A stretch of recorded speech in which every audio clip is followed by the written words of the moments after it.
नमस्कार दोस्तों, स्वागत है आपका आज के मुख्य समाचार में, जिसमें सबसे पहली और बड़ी खबर में आपको बताएंगे कि कोरोना संकट के बीच हमले की तैयारी कर रहा है चीन। भाजपा सांसद का दावा, बोले अमित शाह ने कर दी है बड़े खतरे की अनदेखी और चीन अब हमले की तैयारी कर रहा है। इसी के साथ दूसरी बड़ी खबर में जिक्र होगा कि कोरोना के बढ़ते कहर के बीच एक और राज्य में लागू हुआ 14 दिन का संपूर्ण लॉकडाउन। और तीसरी बड़ी खबर में जिक्र होगा कि कोरोना महामारी के बीच बड़ी संख्या में दिल्ली बॉर्डर की तरफ रवाना हो चुके हैं किसान। दोस्तों, हर एक खबर की गहराई में आपको ले जाएंगे, लेकिन उससे पहले अगर आपको भी ऐसा लगता है कि कोरोना के साथ साथ जो चीन का सरहद पर खतरा है, सरकार उसे भी नजरअंदाज कर रही है, तो आप अभी इस वीडियो को लाइक कीजिए और इस लाल बटन को दबा के चैनल को फ्री में सब्सक्राइब करके घंटी बजाकर कमेंट में हमें बताइए कि पूरे देश में लॉकडाउन लगना चाहिए कि नहीं। हाँ या ना में अपनी राय बताइए। दोस्तों, रुक करते हैं तमाम बड़ी खबरों की तरफ। कोरोना संकट के बीच हमले की तैयारी कर रहा चीन, भाजपा सांसद का दावा, बोले अमित शाह ने की अनदेखी। जी हां दोस्तों,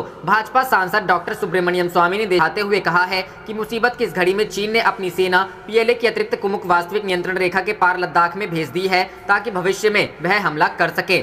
शुक्रवार को किए गए अपने ट्वीट में डॉक्टर सुब्रमण्यम स्वामी ने कहा है कि हम लोग भी तैयार हैं, लेकिन हमको लोगों की जान के रूप में बहुत बड़ी कीमत चुकानी पड़ेगी। साथ ही उन्होंने कहा कि भारत ने पहले गलती की, हमें चीनी सैनिकों के वापस जाने तक कैलाश रेंज से हटना ही नहीं चाहिए था। साथ ही दूसरे ट्वीट में डॉक्टर स्वामी ने कहा कि उन्होंने 2015 में ही प्रधानमंत्री नरेंद्र मोदी को उनके आवास पर चीन की चालबाजी के बारे में बताया था। बाद में राष्ट्रीय स्वयंसेवक संघ के कार्यक्रम में ही यही बात अमित शाह को भी बताई गई थी, लेकिन सरकार ने ध्यान ही नहीं दिया। मेरी इन बातों को सुनकर प्रधानमंत्री मोदी ने जवाब ही नहीं दिया था और अमित शाह ने तो यह बात ही खारिज कर दी थी। भाजपा सांसद ने कहा कि अगर उसी वक्त चेतावनी पर ध्यान दिया गया होता तो आज यह दिन ना देखने पड़ते। सांसद डॉक्टर सुब्रमण्यम स्वामी के इन दावों पर ना तो सरकार की तरफ से कोई प्रतिक्रिया आई है और ना ही भारतीय जनता पार्टी की तरफ से कुछ भी बातें कही गई है। हालांकि ट्विटर पर काफी लोगों की प्रतिक्रिया देखने को मिली। उनके इस ट्वीट पर एक यूजर ने प्रतिक्रिया देते हुए लिखा कि डॉक्टर सुब्रमण्यम स्वामी चीन के विशेषज्ञ हैं, इसलिए उनकी बात पर ध्यान देने की जरूरत है। वैसे सुब्रमण्यम स्वामी इन दिनों लगभग रोज ही ट्विटर पर कुछ ऐसी बात छेड़ देते हैं जो सरकार को या भाजपा के लोगों के लिए मुश्किलें खड़ी करने वाली होती हैं। कुछ दिनों पहले उन्होंने कहा था कि हिंदुत्व के रथ पर अपराधी सवार हो गए हैं जो कि हिंदुओं के शत्रुओं को फायदा पहुंचा रहे हैं। इसके अलावा उन्होंने एक दिन कोविड से लड़ने में सरकारी क्षमता की बात कही और प्रधानमंत्री से अपील करते हुए कहा कि कोविड से लड़ने का काम वे नितिन गडकरी को सौंप दे, क्योंकि यह काम प्रधानमंत्री कार्यालय के बस का नहीं है। रुख करते हैं अगली खबर की तरफ। कोरोना के बढ़ते कहर के बीच एक और राज्य में लागू हुआ 14 दिन का संपूर्ण लॉकडाउन। जी हां दोस्तों, कर्नाटक के मुख्यमंत्री बीएस येदियुरप्पा ने कोरोना वायरस संक्रमण और मौत के मामलों में भारी वृद्धि के मद्देनजर राज्य में 10 से 24 मई के बीच पूर्ण लॉकडाउन लागू करने की घोषणा की। येदियुरप्पा ने कहा कि जिस तरह से कोविड-19 के मामले बढ़ रहे हैं, कोरोना कर्फ्यू इसे रोकने में कामयाब नहीं हुआ, इसलिए 10 मई की सुबह 6 बजे से 24 मई की सुबह 6 बजे तक पूर्ण तालाबंदी की जाएगी। सभी होटल, पब और बार बंद रहेंगे। भोजनालय, मांस की दुकानें और सब्जी की दुकानें सुबह 6 से 10 बजे तक खुलेंगी। मुख्यमंत्री बीएस येदियुरप्पा ने कहा कि लॉकडाउन में 10 बजे के बाद एक भी व्यक्ति को बाहर निकलने की अनुमति नहीं दी जाएगी। मैंने पुलिस अधिकारियों को कड़ी कार्रवाई करने का सुझाव दिया है। उन्होंने कहा, हमने मृतकों और कोरोना की बढ़ती संख्या को देखते हुए यह निर्णय लिया है। उन्होंने श्रमिकों से अपील करते हुए कहा कि वे कहीं न जाएं। मुख्यमंत्री ने कहा, यह लॉकडाउन का एक अस्थायी निर्णय है, मैं प्रवासी मजदूरों से नहीं जाने का अनुरोध करता हूं। वहीं कर्नाटक सरकार ने निजी अस्पतालों एवं प्रयोगशालाओं में सिटी स्कैन और डिजिटल एक्सरे के शुल्क की अधिकतम सीमा क्रमशः 1500 रुपए और 250 रुपए तय करने का फैसला किया है। स्वास्थ्य मंत्री सुधाकर के ने शुक्रवार को यह जानकारी दी। उन्होंने कहा कि कोविड-19 का पता लगाने के लिए सिटी स्कैन और एक्सरे लगातार आवश्यक होते जा रहे हैं। सुधाकर ने कहा, हमें शिकायतें मिली है कि कुछ अस्पताल एवं लैब बहुत ज्यादा कीमतें वसूल कर लोगों का शोषण कर रहे हैं। साथ ही कहा कि सरकार का निर्णय इस पर रोक लगाने के लिए ही है। मंत्री ने चेतावनी दी है कि नियमों का उल्लंघन करने वालों और ज्यादा कीमतें वसूलने वाले अस्पतालों एवं लैब के खिलाफ सख्त कार्रवाई की जाएगी। उन्होंने कहा कि सरकारी अस्पताल मुफ्त में सिटी स्कैन और एक्सरे की सुविधा उपलब्ध करा रहे हैं। उन्होंने लोगों से यहां सेवाओं का लाभ लेने की अपील की। रुख करते हैं अगली खबर की तरफ। कोरोना महामारी के बीच बड़ी संख्या में दिल्ली बॉर्डर की तरफ रवाना हुए किसान। जी हां दोस्तों, 3 कृषि कानूनों को लेकर दिल्ली बॉर्डर पर किसान 5 महीने से ज्यादा से समय से धरने पर बैठे हुए हैं। वहीं किसानों द्वारा गेहूं कटाई के बाद सिंघू बॉर्डर पर गोहाना से किसानों का जाना जारी है। आज गोहाना के कथुरा से किसान 5 ट्रॉली गेहूं व अन्य सामान लेकर रवाना हुए। किसान सरकार से तीनों कृषि कानून वापस करने की मांग कर रहे हैं। किसानों का कहना है कि जब तक तीनों कृषि कानून वापस नहीं होंगे तब तक किसानों का धरना जारी रहेगा। भारतीय किसान यूनियन के प्रदेश उपाध्यक्ष सत्यवान नरवाल ने बताया कि अकेले गाँव कथुरा से किसान धरने के लिए करीब 1000 मन गेहूं इकट्ठा किया गया होना गया गोहना के प्रत्येक गांव से किसान धरने के राशन के लिए गेहूं इकट्ठा किया जा रहा है। आज गांव कथुरा से 5 ट्रैक्टर गेहूं सिंगू बॉर्डर पर किसान धरने के लिए किसान लेकर जा रहे हैं। 500 मन 200 क्विंटल गेहूं है, जबकि 500 मन 200 क्विंटल बेचकर अन्य रसोई का सामान खरीदकर किसान धरने पर भेजा जा रहा है। किसानों को धरने पर खाने पीने की कोई दिक्कत नहीं आने दी जाएगी।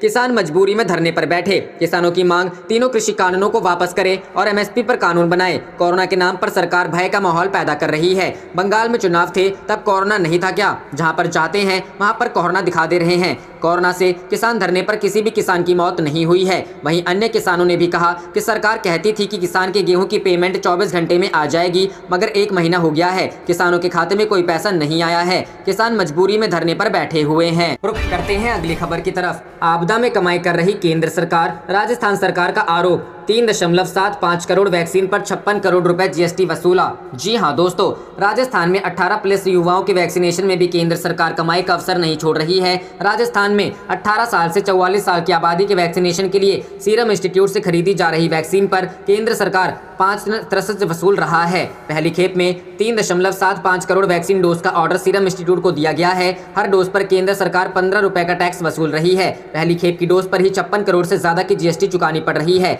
अभी दूसरी डोज के लिए भी इतनी ही वैक्सीन की खरीद और करनी होगी। सीरम इंस्टीट्यूट राज्य को एक डोज 315 रुपए में दे रहा है। इसकी मूल कीमत 300 रुपए है और 15 रुपए जीएसटी है। 18 साल से ऊपर की पूरी आबादी को दोनों डोज लगाने के लिए 7.50 करोड़ वैक्सीन की जरूरत होगी। दोनों खेप को मिलाकर केंद्र सरकार 112 करोड़ की जीएसटी वसूल लेगा। केंद्र सरकार जीएसटी माफ कर दे तो 18 लाख से ज्यादा की आबादी को वैक्सीन के दोनों डोज लगाने जितना पैसा बच जाएगा। विदेश से आने वाली वैक्सीन जीएसटी मुक्त। केंद्र सरकार ने हाल ही विदेश से आने वाली कोरोना वैक्सीन को जीएसटी से मुक्त किया था। देश में बनने वाली वैक्सीन पर अभी भी 5% जीएसटी लग रहा है। कई राज्य केंद्र सरकार को चिट्ठी लिखकर देश में बन रहे कोरोना वैक्सीन को टैक्स मुक्त कराने की मांग कर रहे हैं।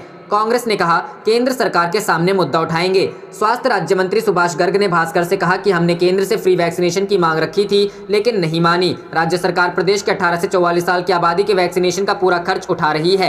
मोदी जी कम से कम इस पर टैक्स तो ना लें। इसे आपदा में भी कमाई का अवसर नहीं देखना चाहिए। केंद्र के सामने हम इस मुद्दे को उठाएंगे। वहीं परिवहन मंत्री प्रताप सिंह खाचरियावास ने कहा कि आजादी के बाद देश में वैक्सीनेशन फ्री हुआ है, लेकिन युवाओं को कोरोना वैक्सीन लगाने के लिए राज्य सरकारों को पैसा देना पड़ रहा है। राज्यों के लिए पहले तो दरें ज्यादा की, उस वैक्सीन पर केंद्र सरकार 5% जीएसटी वसूल कर कोरोना के समय में जले पर नमक छिड़क रही है। ये वही लोग हैं जो संस्कृति का विरोध करते हैं। आज विदेश से आने वाली वैक्सीन पर कोई टैक्स नहीं ले रहे और देश में बनने वाली वैक्सीन पर तसज्जे वसूली जा रही। रुख करते हैं अगली खबर की तरफ। कोरोना की तीसरी लहर से निपटने की तैयारी में अभी से जुटा महाराष्ट्र। बनाए जा रहे हैं चाइल्ड कोविड केयर सेंटर। जी हाँ दोस्तों, देश इस समय कोरोना वायरस संक्रमण की दूसरी लहर से बहुत बुरी तरह से प्रभावित है। कई विशेषज्ञों ने इस लहर के जारी रहते हुए भी ये भी कह दिया है कि देश में कोरोना की तीसरी लहर भी आएगी। ऐसी आशंका है कि कोविड की तीसरी लहर बच्चे को ज्यादा प्रभावित कर सकती है। इसको देखते हुए महाराष्ट्र की उद्धव ठाकरे के नेतृत्व वाली महाविकास आघाड़ी की सरकार ने तैयारियां शुरू कर दी हैं। महाराष्ट्र सरकार राज्य में चाइल्ड कोविड केयर सेंटर स्थापित कर रही है, जिससे अगर कोरोना की तीसरी लहर आती है और बच्चे ज्यादा प्रभावित होते हैं तो उसका इन सेंटरों की मदद से सामना किया जा सके। महाराष्ट्र के स्वास्थ्य मंत्री राजेश टोपे ने दी जानकारी। महाराष्ट्र के स्वास्थ्य मंत्री राजेश टोपे ने बताया है कि हम बच्चों को कोरोना संक्रमण की तीसरी लहर के प्रकोप से बचाने के लिए महाराष्ट्र में बाल कोविड केंद्र और एक बाल चिकित्सा टास्क फोर्स की स्थापना कर रहे हैं। टोपे ने कहा, ऐसी आशंका कई एक्सपर्ट ने जताई है कि तीसरी लहर छोटे बच्चों और किशोरों को ज्यादा नुकसान पहुंचा सकती है। बच्चों के लिए अलग वेंटिलेटर बेड और दूसरे चिकित्सा उपकरणों की आवश्यकता होती है। ऐसे में हम खुद को अभी से इसके लिए तैयार करना चाहते हैं, इसीलिए चाइल्ड कोविड केयर सेंटर बना रहे हैं। राजेश टोपे ने कहा कि अगर किसी बच्चे को कोरोना हो जाता है तो वे अकेले नहीं रह सकता है, माँ को बच्चे के साथ वहां रहना पड़ेगा। ऐसे में अलग तरह के बेड की जरूरत होगी, वहीं वेंटिलेटर भी अलग होंगे। राजेश टोपे ने कहा कि मुख्यमंत्री उद्धव ठाकरे की अध्यक्षता में हुई बैठक में इस पर लंबी चर्चा हुई है और अभी ये इसकी तैयारी करने का फैसला लिया गया है। रुख करते हैं अगली खबर की तरफ। हमें कड़े फैसले पर ना करें मजबूर, दिल्ली को ऑक्सीजन सप्लाई कर सुप्रीम कोर्ट की केंद्र को फटकार। जी हां दोस्तों, दिल्ली को ऑक्सीजन सप्लाई को लेकर सुप्रीम कोर्ट ने केंद्र सरकार को नसीहत देते हुए कहा है कि आप हमें कड़े फैसले के लिए मजबूर ना करें। दिल्ली को प्रतिदिन 100 मीट्रिक टन ऑक्सीजन की सप्लाई को लेकर सुप्रीम कोर्ट ने यह बात कही है। दिल्ली सरकार की ओर से अदालत में कहा गया था कि उसके आदेश के बाद भी हर दिन 700 मीट्रिक टन ऑक्सीजन की सप्लाई सुनिश्चित नहीं हो पा रही। शीर्ष अदालत ने केंद्र सरकार को आदेश दिया है कि उसे हर दिन दिल्ली को 700 मीट्रिक टन ऑक्सीजन की सप्लाई सुनिश्चित सुनिश्चित करनी होगी। कोर्ट ने कहा कि उसे यह सप्लाई तब तक जारी रखनी होगी जब तक कि आदेश की समीक्षा नहीं की जाती है या कोई बदलाव नहीं होता। अदालत में केंद्र सरकार का पक्ष रख रहे सॉलिसिटर जनरल तुषार मेहता से बेंच ने कहा, हमें किसी सख्त फैसले के लिए मजबूर न करें, अपने अधिकारियों को आदेश दें कि वे हर दिन 700 मीट्रिक टन ऑक्सीजन की सप्लाई सुनिश्चित करें। इससे पहले गुरुवार को सुप्रीम कोर्ट ने केंद्र सरकार से कहा था कि दिल्ली में कोरोना मरीजों की जरूरतों को पूरा करने के लिए हर दिन 700 मीट्रिक टन ऑक्सीजन सप्लाई सुनिश्चित करनी चाहिए। अदालत ने कहा कि यदि कुछ भी छिपाने के लिए नहीं है तो फिर सरकार आगे आकर देश को यह बताना चाहिए कि किस तरह से केंद्र सरकार की ओर से ऑक्सीजन का आवंटन किया जा रहा है। दिल्ली के सीएम अरविंद केजरीवाल ने केंद्र सरकार से हर दिन राजधानी के लिए 700 मीट्रिक टन ऑक्सीजन की सप्लाई की मांग की है। उनका कहना है कि यदि दिल्ली को प्रतिदिन 700 मीट्रिक टन ऑक्सीजन मिलती है तो वह सुनिश्चित करेंगे कि राजधानी में किसी मरीज की ऑक्सीजन की कमी के चलते मौत ना हो। अरविंद केजरीवाल ने गुरुवार को कहा, यदि हमें ऑक्सीजन की पर्याप्त सप्लाई मिलती है तो फिर हम दिल्ली में 9000 से 9500 बेड की व्यवस्था कर पाएंगे। हम ऑक्सीजन बेड तैयार कर सकेंगे। मैं आप लोगों को भरोसा दिलाता हूं कि 700 मीट्रिक टन सप्लाई होने पर दिल्ली में ऑक्सीजन की कमी से किसी की मौत नहीं हो सकेगी। रुख करते हैं अगली खबर की तरफ। राहुल गांधी ने पीएम मोदी को चिट्ठी लिखकर सुझाए 4 उपाय, कहा कोविड सुनामी की चपेट में देश। जी हां दोस्तों, कांग्रेस नेता राहुल गांधी ने शुक्रवार को प्रधानमंत्री नरेंद्र मोदी से आग्रह किया कि कोरोना वायरस के सभी वेरिएंट्स का वैज्ञानिकों तरीकों से पता लगाया जाए, साथ ही पूरी दुनिया को इस बारे में बताया जाए और सभी भारतीय नागरिकों को जल्द टीका लगाया जाए। उन्होंने प्रधानमंत्री मोदी को पत्र लिखकर यह आरोप भी लगाया कि सरकार की विफलता के कारण देश एक बार फिर से राष्ट्रीय स्तर के लॉकडाउन के मुहाने पर खड़ा हो गया है और ऐसे में गरीबों को तत्काल आर्थिक मदद दी जाए ताकि उन्हें पिछले साल की तरह पीड़ा से नहीं गुजरना पड़े। पत्र में राहुल गांधी ने कहा, मैं आपको एक बार फिर पत्र लिखने के लिए विवश हुआ हूं क्योंकि हमारा देश कोविड सुनामी की गिरफ्त में बना हुआ है। इस तरह के संकट में भारत के लोग आपकी सबसे बड़ी प्राथमिकता होने चाहिए। मैं आपसे आग्रह करता हूं कि आप देश के लोगों को इस पीड़ा से बचाने के लिए जो भी संभव हो वह करिए। म्यूटेशन के खिलाफ टीकों के असर का आकलन। राहुल गांधी ने पीएम को पत्र लिखते हुए कोरोना महामारी पर नियंत्रण पाने के लिए ये 4 उपाय सुझाए। उन्होंने कहा, वैज्ञानिक तरीके से वायरस और इसके म्यूटेशन को देश भर में ट्रैक किया जाएगा। इसके लिए जीनोम सीक्वेंसिंग के साथ साथ बीमारी के पैटर्न को समझा जाए। उन्होंने प्रधानमंत्री को सुझाव दिया, इस वायरस और इसके विभिन्न स्वरूपों के बारे में वैज्ञानिक तरीके से पता लगाया जाए। सभी नए म्यूटेशन के खिलाफ टीकों के असर का आकलन किया जाए। सभी लोगों को तेजी से टीका लगाया जाए, पारदर्शी रहा जाए और शेष दुनिया को हमारे निष्कर्षों के बारे में अवगत कराया जाए। कोविड के खिलाफ टीकाकरण को लेकर कोई स्पष्ट रणनीति नहीं। मुझे डर इस बात का है कि जिस डबल म्यूटेंट और ट्रिपल म्यूटेंट को हम देख रहे हैं वह शुरुआत भर हो सकती है। उनके मुताबिक इस वायरस का अनियंत्रित ढंग से प्रसारित होना न सिर्फ हमारे देश के लोगों के लिए घातक होगा बल्कि शेष दुनिया के लिए भी होगा। राहुल गांधी ने आरोप लगाया कि केंद्र सरकार के पास कोविड के खिलाफ टीकाकरण को लेकर कोई स्पष्ट रणनीति नहीं है और सरकार ने उसी समय इस महामारी पर विजय की घोषणा कर दी जब यह वायरस फैल रहा था। उन्होंने कहा कि भारत सरकार की विफलता के कारण आज राष्ट्रीय स्तर पर लॉकडाउन अनिवार्य लगता है। कांग्रेस नेता ने प्रधानमंत्री को स्थिति कोरोना महामारी के खिलाफ लड़ाई में पूरे सहयोग का भरोसा दिलाया। उन्होंने कहा, इस संकट काल में विभिन्न पक्षों को विश्वास में लिया जाए ताकि सब मिलकर भारत को सुरक्षित रखने के लिए काम कर। रुख करते हैं अगली खबर की तरफ। सोनिया बोली, सिस्टम नहीं, मोदी सरकार का नेतृत्व फेल हुआ, बुलाई जाए सर्वदलीय बैठक। जी हां दोस्तों, कांग्रेस की अंतरिम अध्यक्ष सोनिया गांधी ने प्रधानमंत्री नरेंद्र मोदी पर निशाना साधा। उन्होंने कहा कि सिस्टम फेल नहीं हुआ है, मोदी सरकार फेल हो गई है। पीएम नरेंद्र मोदी चुनाव जीतने में मशगूल रहे, तमाम चेतावनियों को अनदेखा किया गया। इसके साथ ही सोनिया ने कोरोना संकट पर सर्वदलीय बैठक बुलाने की भी मांग की है। सोनिया गांधी ने कहा कि मोदी सरकार ने लोगों की मदद करने की जगह अपनी संवैधानिक जिम्मेदारियां त्याग दी हैं। इस साल की शुरुआत में ही प्रधानमंत्री नरेंद्र मोदी ने अहंकार से चूर होकर कोरोना के खिलाफ जंग को जीत लेने का दावा किया और उनकी पार्टी ने इसके लिए पीएम का गुणगान किया था। कांग्रेस की अंतरिम अध्यक्ष सोनिया गांधी ने कहा चिंता जताई थी, लेकिन प्रधानमंत्री नरेंद्र मोदी ने उसकी भी अनदेखी की। इन पहलुओं पर मोदी सरकार बिल्कुल विफल हुई है। सही समय पर वैक्सीन का ऑर्डर नहीं दिया गया, तमाम चेतावनियों को अनदेखा किया गया। सोनिया गांधी ने कहा कि न तो ऑक्सीजन, दवाइयों या वेंटिलेटर की व्यवस्था को मजबूत किया, उनके जख्मों पर मरहम लगाने की जगह लोगों पर कई भाजपा शासित सरकारें तानाशाह रवैया अपनाते हुए कार्यवाही कर रही है। सोशल मीडिया और बाकी प्लेटफॉर्म पर लोगों की आवाज दबाने की कोशिश हो रही है। सोनिया गांधी ने कहा कि मैं यह साफ कहना चाहती हूं कि सिस्टम फेल नहीं हुआ है, मोदी सरकार का नेतृत्व विफल रहा है। आज हम इस कगार पर इसलिए खड़े हैं क्योंकि मोदी सरकार का शीर्ष नेतृत्व कोरोना के खिलाफ इस लड़ाई को लड़ने में असमर्थ है। इंडिया आज इसलिए बेबस है क्योंकि मोदी सरकार के लोगों के प्रति कोई संवेदना नहीं है। सोनिया गांधी ने कहा कि कांग्रेस पार्टी की मांग है कि मोदी सरकार सर्वदलीय बैठक बुलाए, क्योंकि यह विपक्ष बनाम सरकार की लड़ाई नहीं, यह हमारी कोरोना के खिलाफ जंग है। इसके साथ ही एक स्टैंडिंग कमेटी बनाई जाए ताकि एक एकजुट कार्रवाई हम लोग कर सकें। कांग्रेस कार्य समिति जल्द ही बैठक बुलाएगी। रुख करते हैं अगली खबर की तरफ। ममता का केंद्र पर तीखा हमला, कहा जनता का फैसला माने और हमें काम करने दें। जी हां दोस्तों, पश्चिम बंगाल के मुख्यमंत्री पद को संभालते ही ममता बनर्जी ने केंद्र पर निशाना साधते हुए कहा कि जनता के फैसले को स्वीकार करें और हमें कोविड के प्रति काम करने दें। गुरुवार को ममता बनर्जी ने केंद्र सरकार से यह बात कही। उन्होंने आरोप लगाया कि केंद्रीय मंत्री बंगाल आकर सांप्रदायिक दंगों को और आग दे रहे हैं। ममता बनर्जी ने कहा कि हम आपसे अब झगड़ा नहीं करना चाहते हैं। उन्होंने आगे कहा कि बुधवार को सुबह 10:45 पर मुख्यमंत्री पद की शपथ ली और शाम 7 बजे तक केंद्र की ओर से एक पत्र मिल गया। उसमें लिखा गया था कि गुरुवार सुबह केंद्रीय टीम बंगाल पहुंच रही है। उन्होंने कहा कि क्या कभी केंद्रीय टीम ऑक्सीजन और वैक्सीन की कमी के बारे में जानकारी लेने आई। ममता बनर्जी ने कहा कि हम आशा करते हैं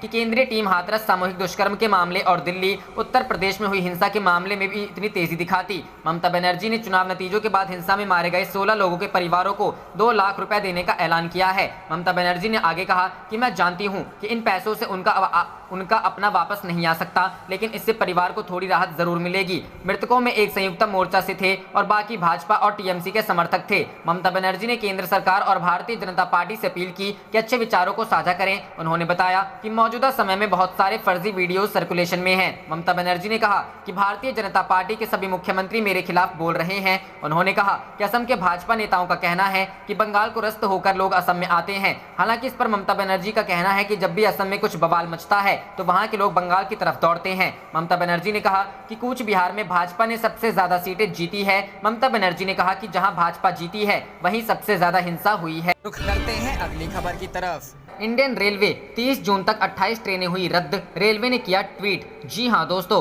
कोरोना के बढ़ते मरीजों के कारण देश के कई राज्यों में लॉकडाउन लगा हुआ है और इस वजह से यात्रा करने वाले लोगों की कमी हो गई है, जिसके चलते भारतीय रेलवे ने दिल्ली समेत 23 शहरों में चलने वाली करीब 28 ट्रेनों को 9 मई से 30 जून तक और कुछ ट्रेनों को अनिश्चित काल के लिए रद्द करने का ऐलान किया है। इन 28 ट्रेनों में 2 जोड़ी जनशताब्दी, 2 दुरंतो, 2 राजधानी, 8 जोड़ी शताब्दी और 1 वंदे भारत ट्रेन शामिल हैं। रेलवे ने इस बारे में जानकारी अपने ट्विटर हैंडल पर दी है।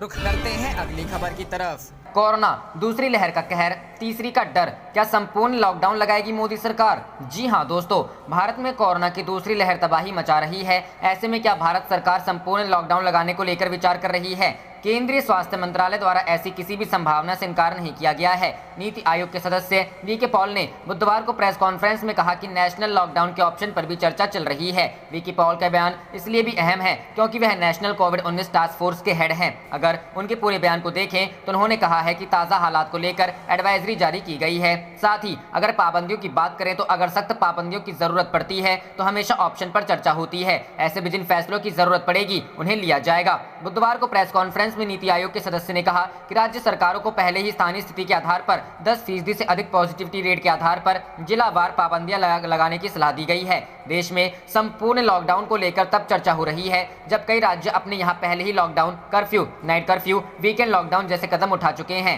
महाराष्ट्र, केरल, राजस्थान, कर्नाटक, दिल्ली, उत्तर प्रदेश, मध्य प्रदेश जैसे राज्यों में पाबंदियां लागू हैं। संपूर्ण लॉकडाउन की लगातार उठ रही है मांग। आपको बता दें कि भारत में जब से कोरोना की दूसरी लहर ने अपना असर दिखाना शुरू किया है, ऐसे में बीते कुछ दिनों से राजनीतिक हलकों के साथ साथ एक्सपर्ट्स की ओर से भी नेशनल लॉकडाउन को लेकर आवाज आनी शुरू हुई है। कांग्रेस सांसद राहुल गांधी भी संपूर्ण लॉकडाउन की मांग कर चुके हैं। अमेरिका के top health expert doctor Anthony Fauci भी कह चुके हैं कि भारत को मौजूदा स्थिति से निपटने के लिए अपनी तमाम ताकत को झोंक देना होगा। अगर लॉकडाउन लगा जाता है तो वह ट्रांसमिशन की रफ्तार को रोकेगा। ऐसे वक्त में सरकार को अपनी पूरी तैयारी करनी चाहिए। गुरुवार को सामने आए हैं रिकॉर्ड मामले। बता दें कि गुरुवार को ही भारत ने कोरोना के रिकॉर्ड मामले दर्ज किए हैं। गुरुवार को कुल 4.12 लाख केस दर्ज किए, जबकि करीब 4000 मौतें दर्ज। भारत में एक्टिव केस की संख्या भी 30 लाख से ऊपर बनी हुई है। महाराष्ट्र, केरल, कर्नाटक, दिल्ली, उत्तर प्रदेश, तमिलनाडु जो में शामिल हैं, जहां सबसे अधिक केस दर्ज किए जा रहे हैं। दुनिया में इस वक्त हर रोज आने वाले नए मामलों में भारत का नाम ही सबसे ऊपर है। तीसरी लहर की चेतावनी भी आई। देश अभी कोरोना की दूसरी लहर का सामना ही कर रहा है, लेकिन एक्सपर्ट्स तीसरी लहर को लेकर चेतावनी भी दे चुके हैं। भारत सरकार के ही प्रमुख वैज्ञानिक सलाहकार ने बीते दिन कहा था कि भारत में कोरोना की तीसरी लहर का आना निश्चित है। हालांकि ये कब आएगी इसका अंदाजा नहीं लगाया जा सकता है। ऐसे में सवाल खड़ा होता है कि जब दूसरी लहर के दौरान ही देश की स्वास्थ्य व्यवस्था की पोल खुल गई तो तीसरी लहर का मुकाबला कैसे होगा। गुरुवार को ही सुप्रीम कोर्ट ने भी तीसरी लहर को लेकर चिंता जताई है। सुप्रीम कोर्ट ने कहा है कि सरकार को अभी से तैयारी करनी होगी, क्योंकि अगर तीसरी लहर बच्चों पर असर डालती है तो बच्चों का इलाज, उनके माँ बाप का क्या होगा, ये सब सोचना। नर्स का बैकअप प्लान भी तैयार करके रखना होगा। रुख करते हैं अगली खबर की तरफ। बीजेपी नेताओं की बंगाल यात्रा पर ममता ने कसी नकेल, बोली इन्हीं की वजह से बढ़ा कोरोना, अब नेगेटिव रिपोर्ट लेकर आए। जी हां दोस्तों, कोरोना वायरस का संक्रमण पश्चिम बंगाल में बेकाबू तरीके से बढ़ रहा है। वहीं मुख्यमंत्री ममता बनर्जी ने इसके लिए इशारों में बीजेपी नेताओं को भी जिम्मेदार ठहराया है। ममता ने कहा है कि एक टीम आई थी और वापस गई। कोरोना के बढ़ते संक्रमण में अब अगर मंत्री आते हैं तो उन्हें विशेष उड़ानों के लिए भी RT-PCR की नेगेटिव रिपोर्ट लानी पड़ेगी, क्योंकि कोरोना संबंधी नियम सभी के लिए एक समान होना चाहिए। बीजेपी नेताओं पर हमला बोलते हुए तृणमूल कांग्रेस प्रमुख और मुख्यमंत्री ममता बनर्जी ने कहा कि पश्चिम बंगाल में बीजेपी नेताओं के बार आने के कारण ही राज्य में कोरोना की रफ्तार इतनी तेजी से बढ़ी है। आप देख रहे थे आपका अपना चैनल जय हिंद जय भारत।